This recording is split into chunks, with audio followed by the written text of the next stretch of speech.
বাংলাদেশ আনসার ও গ্রাম প্রতিরক্ষা বাহিনীর ৪০তম BCS cadre কর্মকর্তা ও ২৫তম ব্যাচ রিক্রুট সিপাহীদের প্রশিক্ষণ সমাপনী কুচকাওয়াজ অনুষ্ঠিত হয়েছে। বুধবার সকালে গাজীপুরের কালিয়াকৈরে সফিপুরে আনসার বিডিপি একাডেমিতে সমাপনী অনুষ্ঠানে প্রধান অতিথি হিসেবে সালাম গ্রহণ করেন স্বরাষ্ট্র উপদেষ্টা লেফটেন্যান্ট জেনারেল মোহাম্মদ জাহাঙ্গীর আলম চৌধুরী। তিনি বলেন, যেসব পুলিশ সদস্য এখনো কাজে জয়েন করেন নাই তাদেরকে আর কাজে জয়েন করতে দেয়া হবে না। তাদের ক্ষেত্রে ডিসিপ্লিন অ্যাকশন নেওয়া হবে, তাদের কোনো ধরনের মাফ করা হবে না বলেছেন স্বরাষ্ট্র উপদেষ্টা জাহাঙ্গীর আলম চৌধুরী। তিনি সমাপনী কুচকাওয়াজ অনুষ্ঠান শেষে এসব কথা বলেন।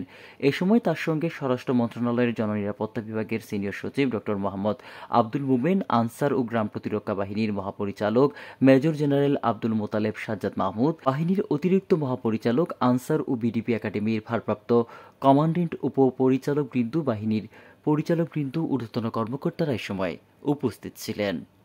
গাজীপুর থেকে মাসুদ রানার রিপোর্ট, আমার বার্তা।